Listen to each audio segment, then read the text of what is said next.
Move over TikTok and hello Lemon8. Google has decided to kill YouTube ads. Facebook actually made ads better, thank you. And Google is out to show everyone how to crawl sites and spy on competitors, except the tool doesn't really actually work, but there's a better workaround for it. X is still trying, and Threads is just not a thing. Still not a thing. Hey, I'm Jason, faith-based entrepreneur and marketing geek. Timestamps below, along with a link to today's sponsor, us, because it's episode 2 and we're still figuring this out. It's a link to our sales funnel launch kit that has our best performing funnel templates in terms of the pages, the emails, and of course, a framework to put together your digital products and online course via 100% free software. Check that out in the description below. So as we dive in here, 3 rapid fire stories that either I didn't get to test the software yet, or it's just more like this infographic. There's not a whole lot to talk about other than apparently Gen Zs still prefer YouTube and Instagram. Go figure. I don't feel as old since I'm smack in the middle of the millennial bracket there. But it'll be interesting to see how things change, especially since one of these platforms, TikTok, might not be around by the end of next year. But we'll see how that goes and the Lemon8 thing. That's very strange. Then next up, Canva had a bunch of updates. I'm going to have to eat some of my complaints in last time's episode. And then OpenAI does have a new model, but a big asterisk. It's supposed to be this awesome reasoning thing. It's a giant leap forward. But when I went to test it and play with it, it does not allow you to upload documents or pretty much anything. So any of your chats inside of GPT where you've uploaded anything, it will not allow you to switch to the new model. And because I don't want to copy and paste a month's worth of chats just to see how the new one works, I'll just wait until it is able to read uploads. But it does seem kind of silly to release a new advanced model and then I can't even, upload a spreadsheet with some data on it and ask it to analyze it, right? I think copying and pasting tables in manually is a little silly. So anyway, let's go ahead, jump in. Number 1, TikTok is on its last legs, sadly. So it's in its final appeals process in the Court of Appeals. And of course, ByteDance, who owns TikTok, does not want to sell its cash machine, as Congress has essentially told it has to after it passed a law, I think a year or 2 back. And so TikTok has until January 19th of 2025 to sell itself or just leave the US altogether, right? Obviously, the second option they don't want. And the first option of selling itself has some issues. Number 1, what company on earth has enough money to buy it? There's maybe like 10, right? And let alone what company actually wants to purchase it. That list is probably even smaller. And of course, ByteDance doesn't want to sell TikTok with the proprietary algorithm that they showed up. So what other tech company is going to want to buy TikTok without the algorithm that makes TikTok work? Well, probably nobody. And I think ByteDance has figured this out, which is why they are starting to promote another app called Lemon8. Now, Lemon8 doesn't make much sense at all to me. If you download the app, pretty much nothing's going on in there. They have spent some advertising dollars, apparently, trying to get people from TikTok to Lemon8, just in case TikTok really does implode and is forced to go away. So big takeaway from the story, go ahead and download Lemon8 and just grab your account name, right? So, at your name or at your company name, go ahead and grab it now. Lemon8 might turn into the next TikTok, or it might just go the way of so many other platforms and just not matter in 6 months. But either way, 5 minutes to make sure that you have your account and the at name that you want is probably worth it. I went ahead and did that this morning, took 5 minutes. There's not a whole lot of downloads for the app yet, so it'll be hard to know until this appeals process is over whether Lemon8 is actually going to replace TikTok or not. Now, you would think a company that derives billions of dollars a year in profit from working with advertisers, having advertisers run traffic through their platforms, they would want to make their traffic platform and ads the best ever. Well, that would make too much sense, and you would be wrong, just like me, because apparently Google has decided that they are so powerful they can make their ad platform worse because it will make them more money. So in today's segment of how Google is screwing us over us advertisers again, they are now they are upgrading video action campaigns to demand gen campaigns. Now, demand gen campaigns aren't an actual upgrade because they're already there. Now, even if you aren't running ads right now, if you're growing a business or brand, you will be eventually because you're going to want to scale, and ads are awesome for doing that. But Google has figured out that they can make more money bundling products. It's like that insurance agent that wants you to bundle everything together, except it winds up costing way, way more. So here's a quick breakdown. We're not going to do a Google Ads tutorial right now, but here's essentially the problem. So here's how it works right now. If you were to go over to Google Ads and set up a new campaign, you could click goals or guidance because you want to control how Google's spending your money. And then you can select video campaign, and then you can actually select this option to, what is it? Drive conversions. Yes, it is drive conversions. Okay. I tried to do the whole thing in my head. I thought it would look really cool, but can't memorize the entire interface. All right. So I think this is the part of the interface that's going to go away where we won't have that ability anymore. But don't worry, they've upgraded to demand gen. But I just want to show you, if you do try to run a YouTube ads campaign driving leads and sales off of YouTube, on the next page, you'll see that search partners can't be unchecked, or video partners cannot be unchecked. This essentially says, hey, you want to run ads on YouTube? That's great. You're also going to be stuck with this garbage inventory running video ads on random websites, right? Like, it is super, super random. And I think they're trying to copy Facebook here, but the difference is when Facebook doesn't give you these types of controls or options, you at least know that someone is logged into Facebook, and Facebook knows who they are because they're logged in. Whereas Google is just doing this on random sites, and it's really, really bad. It's just awful traffic, right? It's like I'm paying for this good traffic on YouTube, and I'm stuck paying for this bad traffic over here. You'll see why that matters in a moment. So now what Google's decided to do is say, hey, you know what? Forget that. You can uncheck video partners, right? Like, you know what? Maybe you just want to run on our products. You want to run on Google's products because we're so amazing. And so what they've done is now, instead of being able to not being able to uncheck instead of not being able to uncheck, you can tell this is like my fourth take, right? Not being able to uncheck the partners. Well, if you go and create a demand gen campaign, so here's the sequence for that, then you'll see that you can uncheck it, but you are now forced to run ads on the Discovery and the Gmail network with your YouTube ads, right? I should keep YouTube ads in the same hand, which is just ridiculous. It's like having a search and display campaign in one in the same. And this is just a trend of Google slowly taking away features from advertisers because it wants to turn its ad platform into a black box, right?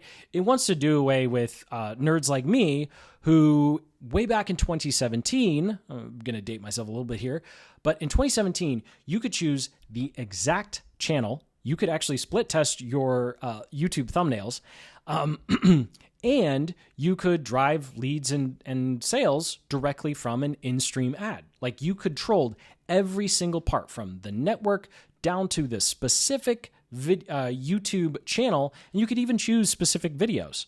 So no more channel targeting, no more specific video targeting, let alone it didn't really work, but that's not the point. I mean, even in Google's announcement here, you can see, and I quote,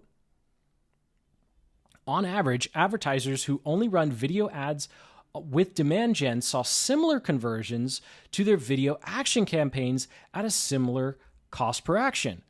So if they're the same, why are you taking our options away? If they're the same, then leave both and let us, as the business owners and advertisers, figure out which one to use. But Google knows that as long as it's similar results doesn't necessarily mean that it is in their best interest to keep both, right? So if two things are similar, but one gives us as advertisers and business owners less control, guess what Google's going to do? They're going to take that control away. They're going to take that information away because they want to keep that for themselves. The less information we have as advertisers, the harder it is to optimize. Yes, I know there are awesome algorithms out there, and it's kind of like the marketer versus the algorithm, right? Like who's going to do a better job finding the best headline or, finding that winning audience to ad combination, right? Well, the point is, it doesn't matter if it's the algorithm or if it's the person. What matters is we as the people who are paying Google money don't actually get to know what's working, right? It's this giant black box. There's a video ad here. There's a Gmail ad here. There's a discovery ad here. It's all this hodgepodge thing. Yes, they say that they'll show you which one's working, which one's not. The reporting for YouTube ads right now is atrocious. So to think that it's going to get any better is kind of silly. And why is this important? Because you, as the business owner, as the advertiser, you want to know the specific headline that works, right? Imagine you know that this specific headline works, right? Great. So I can take that headline and I can go to the other platforms. But instead, it's I know one of 15 of these work. Well, which one? I don't know. Google won't tell me. Forces me to give them 15 headlines, right? And 3 videos. So then what do? You take all that information and then you spend more money on every other platform. You spend more money on every other platform trying to figure it out. So at the end of the day, this is another big loss for us as advertisers. And really the only people who are going to be happy about this are the ones who just want to set it and forget it. There's nothing wrong with that, but you got to give us geeks and nerds something to play with because we don't want to set it and forget it. We want to control how Google is spending our ad dollars. Now, I thought I had a workaround for us, but Google and YouTube, well, of course, they are smart people. After all, they do make a lot of money, so they did figure this out. But I do want to show you how you can actually run some campaigns that at least allow you to get mostly on YouTube. Maybe. So inside of your Creator Studio or whatever channel you're using to run your ads or promote your business, there's now a promotions tab under content. So you can click that. You can go through this simple thing. And you can see here, we can, select to get views, grow our audience, or drive, website clicks. And I was like, okay, perfect. Awesome. We have a workaround. Oh no, just kidding. Even here, you can see here in the fine print I'm highlighting that it still includes Discovery and Gmail. So they are just cutting off every single path that you would think to take to say, okay, how do I run a conversion campaign with just YouTube? They've essentially chopped it off. Now, you can go through using this interface to drive traffic to grow your audience. But honestly, I still think you should use Google Ads for anything when it comes to trying to drive traffic. And actually, Google Ads does have a campaign type. When you select custom video at the bottom here, you can actually select to drive, engagements and subs. So if you want to grow your channel, this would be the way to do it. Because inside of Google Ads, you can choose your audiences, you can start playing with targeting and budgeting, versus if you do a promotion, the only targeting options you have is the country that you want to target, and that's it. So I still don't think promotions are a good way to go if you're going to spend money to promote your business or your channel. Just learn Google Ads real quick, use that campaign type, and you're going to have much better results and a whole lot more control. Now, an area Google is actually trying to be genuinely helpful, although it fell a little short, comes to analyzing your competitors, whether you're setting up a blog, doing some SEO research, or you happen to be redesigning your homepage for the 11th time because it's 11 p.m. on a Saturday and it just sounded like a good idea. Okay, maybe that's me. I've redesigned my homepages way too many times. I don't know why. I just get this spark of inspiration. I think, oh, it would be perfect if the homepage looked like this. And it's just one of those things like nobody cares. But something that is cool is Google is trying to integrate the Wayback Machine with search results so that you can easily see previous versions of your competitor sites. So to do this, I'll just choose a random website. Let's say ClickFunnels. They're pretty good at marketing, right? And so when you click on the search, whatever the site is, click on the more info, or click on the three little dots first, then click on more info, then scroll down a little bit, and you'll see that Google will tell you how many years they've been archiving this particular site. And if you click this link here, you should be taken to a previous version of the site. Now, when I did this with a couple of different sites, I found that this is pretty much just showing the most recent version. So whatever the live version is and the version that was right before that, that's what's showing up here. So a better way, just in case you didn't know you could do this, is to head over to Google and search Wayback Machine, or just go to web.archive.org and click on the first result. You want the Wayback Machine. Put in the URL that you want to see a history of, and then you can see a nice long history for literally years. So I went back over almost 10 years, and here's what the ClickFunnels homepage looked like back in 2015. You could tell that web design has changed quite a bit, and they, like most other sites, have come a really long way. So this is a really easy, cool way to see how sites have changed over time. Now, I don't think that this is going to help you too much with designing your homepage or landing pages for that matter. But it will be helpful if you are doing some market research and you're trying to figure out what your competitors have learned. What I like doing is going through, every other month or so for a couple of years, and you can see and just write down what their headlines are. And you can see how their headlines have changed over time, and it can give you some insight to essentially look and say, maybe I shouldn't use that headline because maybe it didn't work. Maybe their newer one looks better. And it's kind of like a way for you to learn from your competitors.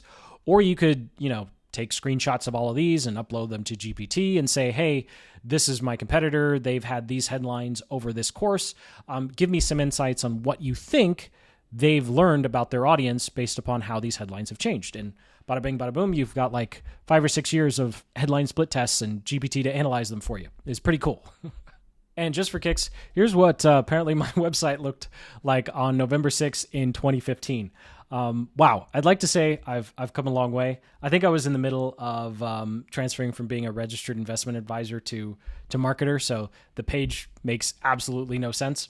But there you go. There was me playing with, it was probably the first month or two that I had ClickFunnels, and I was just playing with it. And wow, I just took a break and noticed the lighting has completely changed because apparently I've been sitting here way too long. In my defense, I was ready to record this for you guys, and then I came across the Google ad change, and I was like, great, that's going to take an hour or two to dissect it and figure out what the heck video action campaigns look like and how they differentiate from the new demand gen. Okay, that's just Jason whining and complaining about research. All right, so let's move on to something cool, and just acknowledging the fact that I've been sitting here way too long because it's dark out and the light's probably like overblowing my face. Anyway, YouTube 101. Try and record in an environment that's not depending on the sunlight. But when you're a digital nomad, what can you do, right?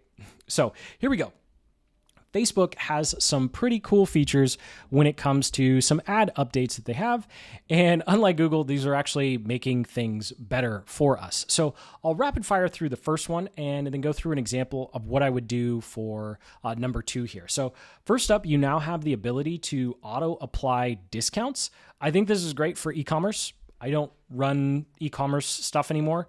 To me, it was just too much of a headache, and for whatever reason, I just didn't seem to have the brain for it. So this is really cool. Of course, you do have to go through the setup of setting up Google Advantage Plus or whatever. So enjoy that documentation and getting that set up. I'm sure if you're using Shopify or WooCommerce, it's a piece of cake. But that is a pretty cool feature. Now, something that that's not proper English. Something that I do think is going to be awesome for us is going to be this new site links feature. And if that sounds familiar, Google has site links too. It's those links that show up underneath the ad. So as you can see in this meta demo, you can have different links in your ads going to different landing pages.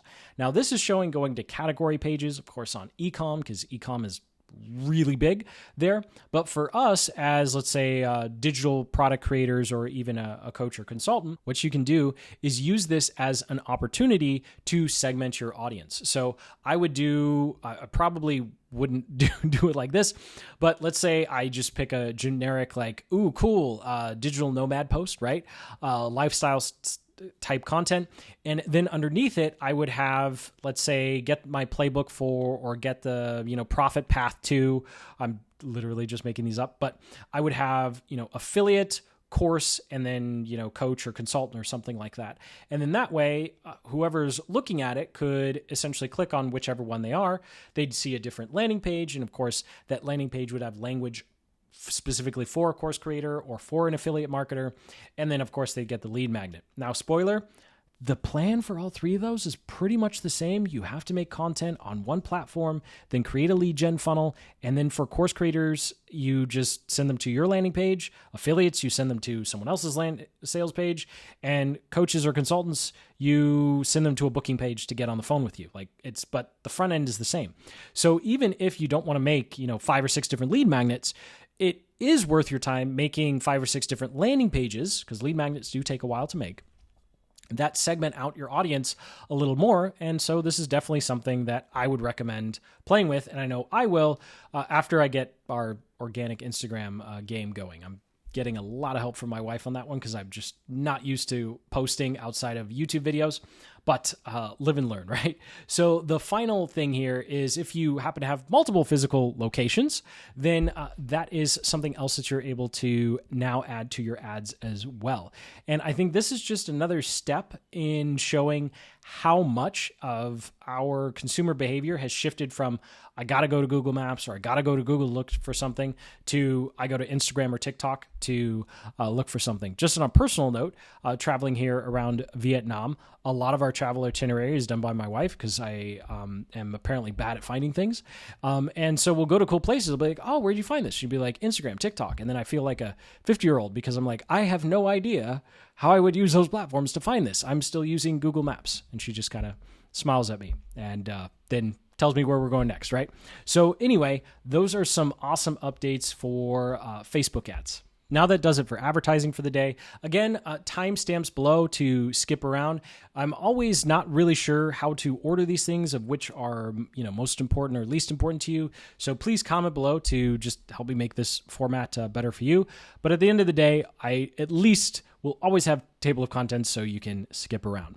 Now, YouTube has a really non-update feature. I almost didn't cover this at all, but apparently they've put out a blog post saying that they're committed to stopping people who use AI to impersonate other people. I guess a lot of artists are upset, obviously, but then also creators as well, because there is a point coming where people won't just be stealing our videos and re-uploading them. They'll be stealing our videos, putting them through an AI, and then making us say, whatever they want to, which is kind of scary. But, that's kind of the downside of, posting 1,200 videos on a public platform.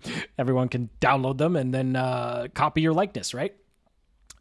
So a quick note on this whole, AI thing, because I just thought for kicks, well, is this really an issue? Well, if you go, search, create YouTube videos with AI, there are a lot that come up. And so I really think we're coming to a point where you do need to show your face. I think that the days of like having a faceless channel are over. I mean, take a look here. What's his name? Thomas. He clearly just, got out of bed. Like his hair hasn't even been combed. I'm kind of picking on him a little bit because I know he used to watch this channel. So hopefully he takes it the fun way.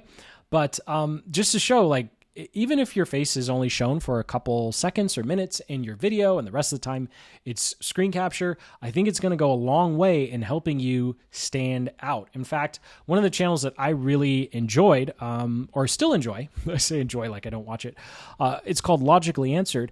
I watched this channel for years. I had no idea what the guy looked like. And then, one day I was watching it and he popped up on screen. I was like, number one, who are you? Number two, if you're the guy who I've been listening to for the past 2 years, I did not think you look like that at all. But I would venture to guess that him and his team decided to start putting him on camera simply because all these AI channels are just going to keep getting more or worse. Now, am I against using AI for scripting or AI for your thumbnails or, your titles, your tags, and all that other fun stuff? No, of course not. I think you definitely should. But for me personally, for example, what I'm doing with this show is I'm manually looking up and writing, the first, 15 to 20. And that way I have this nice database of how I actually sound. And then I can give that to AI and say, this is how I sound. Help me write scripts, help me write, some headlines and teasers in my voice. I think a lot of people tend to just write 1 or 2 articles or 1 or 2 emails and then try and have AI do it. And it's definitely something that your audience is going to notice, especially over time.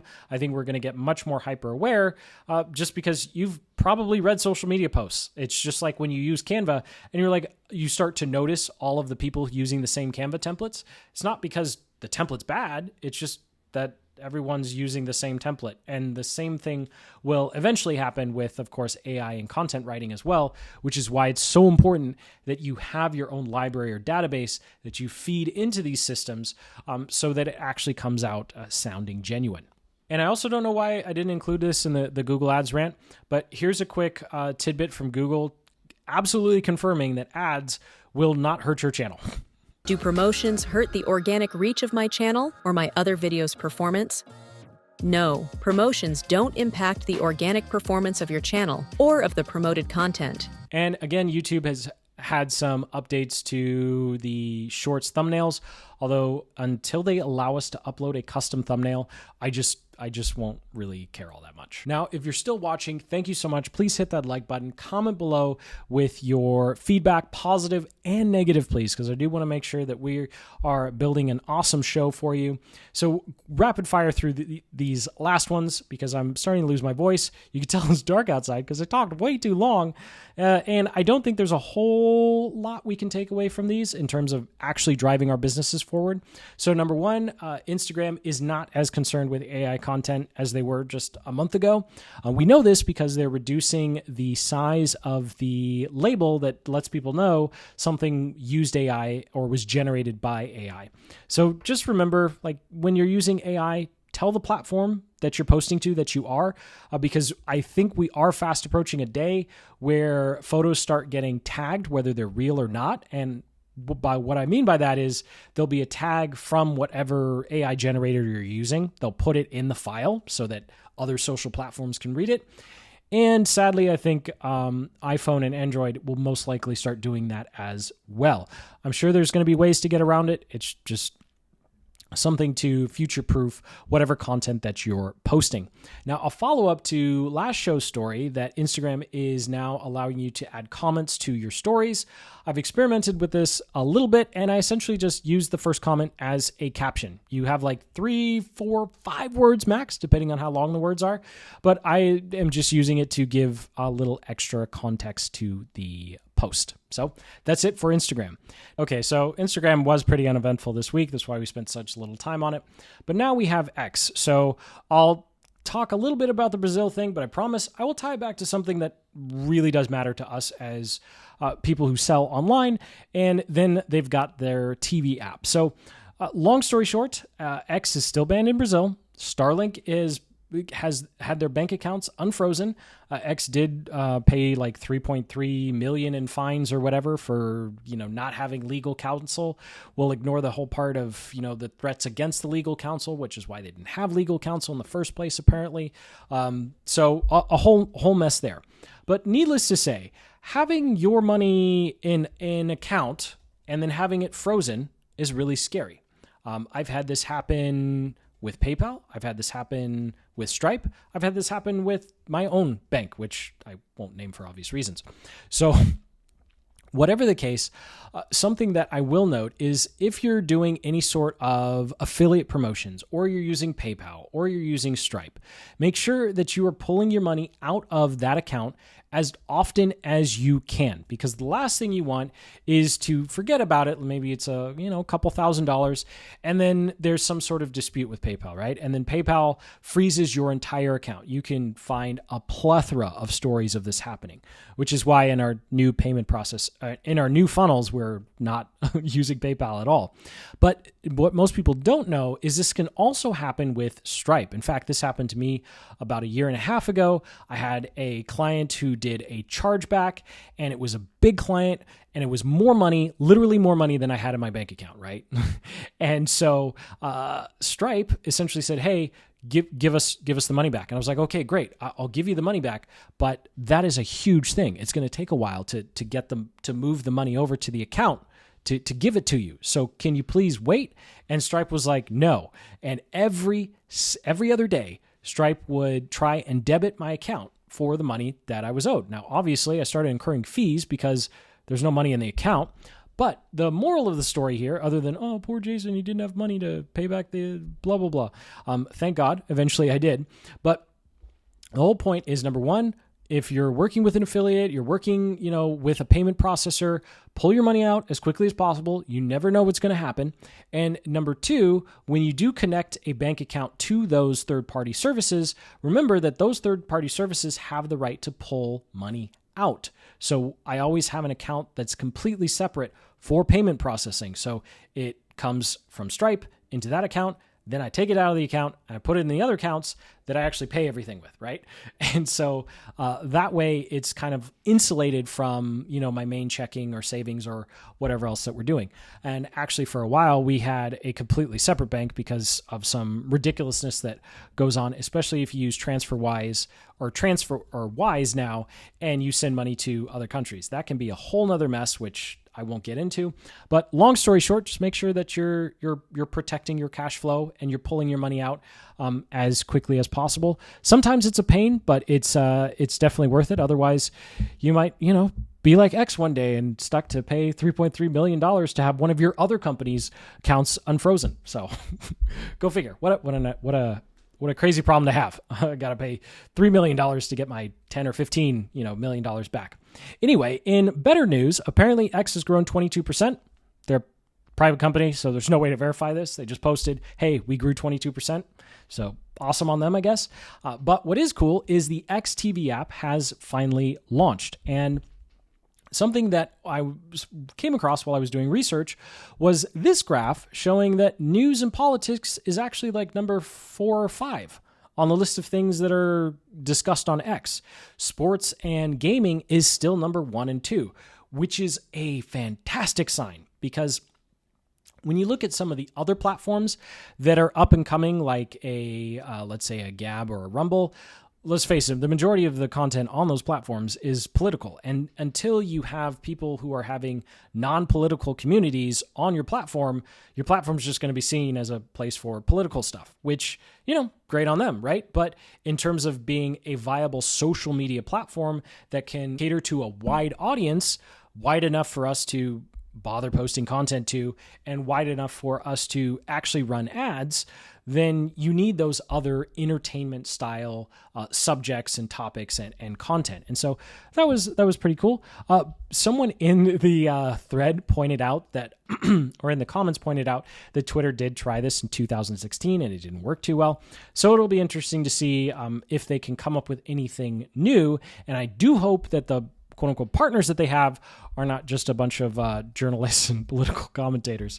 They definitely need to lean into the entertainment side of Twitter as well if they wanted to remain competitive. Now, on the subject and topic of Twitter, let's wrap up with Threads. So imagine for a moment the arduousness of the current social media environment, where if you have a post, you are probably looking at 6 different platforms, or you're looking at paying hundreds of dollars a month to Sprout Social, Hootsuite, or something Hive, I forget the name of it, to essentially post once and get it disseminated everywhere across X and LinkedIn and Instagram and Twitter and Facebook, TikTok, and of course you've got YouTube as well. The list goes on and on, right?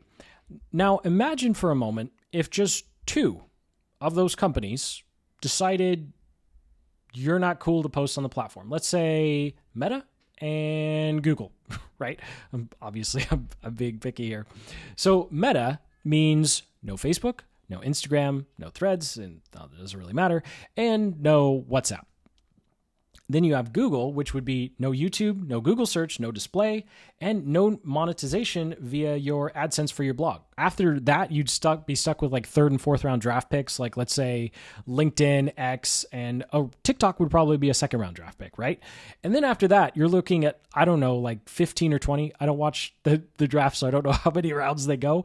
But whatever the last round is, that would probably be Gab and Rumble at the very, very end, right? So once Google and Meta decide that you don't get to post to their platforms, I mean, you really don't have much of an option. I forgot. You do have Pinterest. Pinterest is in there somewhere. Maybe they're in the seventh round.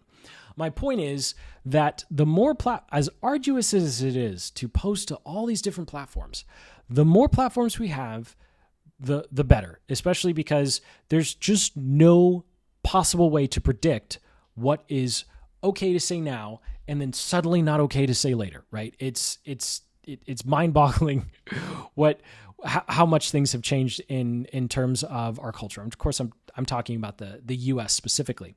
And so that's where this whole Threads thing comes in. And I think this is a bit of a bait. There's got to be a bait and switch coming, right?